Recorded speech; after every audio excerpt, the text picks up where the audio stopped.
The music from Moby-Dick, it is epic, just like the story. What's amazing about Jake Hagee is that he captures the dramatic pulse of each character and of each situation. And the music, which is a huge orchestration, an immense orchestra, is very accessible. It matches what the story's being told.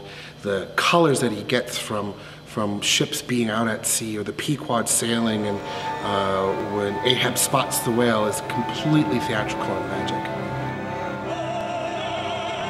How would I compare the music of Aida to Jake Hagee's Moby-Dick?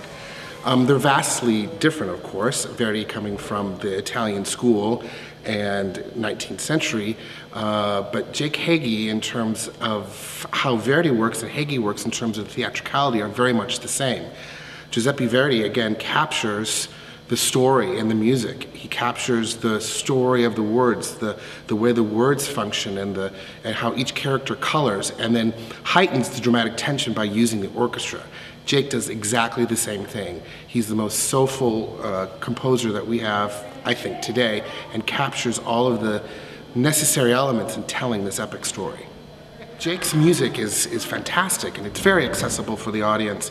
He brings back thematic material, tunes that represent different emotions of characters or different emotions of the crew itself on the Pequod, and they're hummable. You leave with tunes that are very accessible for the audience.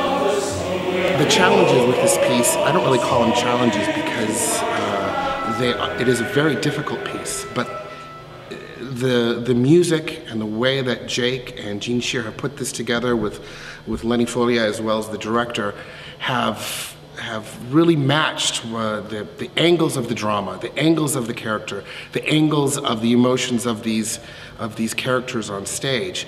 And sure, it's difficult to put together, it's difficult to sing, it's difficult for the orchestra, but it's worthwhile in telling the story. My approach with a new repertoire is that it is absolutely thrilling, because if I have a question, I can email or call the composer. I have this wealth of information right at my fingertips, and for me it is moving to bring a piece like this alive and be able to talk to the composer. With the standard rep, everyone knows how it goes. With this piece, it's moving to construct and reconstruct and investigate this new journey that the composer and the librettist have put together. And I personally find it absolutely thrilling. And music is music. And when it's so good, like Moby-Dick, and it matches what's happening on stage in the storyline, it is really quite thrilling. What is contemporary music, especially in contemporary opera? We have currently 6,000 operas that we can produce, and really opera goers are only familiar with just a handful.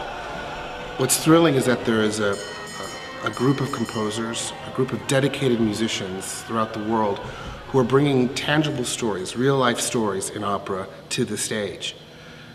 We are a visual society, and most of these composers realize that their music has to accompany, has to support, has to entice the audience into the story with their music.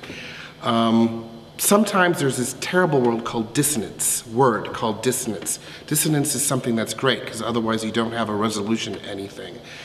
The stories that are being told, especially Moby-Dick, there are some discordant moments, but that also matches what the characters are doing on stage. The great thing about contemporary music, about music of the theater in this century, is that it is including the audience, and it has the audience in mind. And I think when you see Moby-Dick, you will be thoroughly blown over by what you see and hear.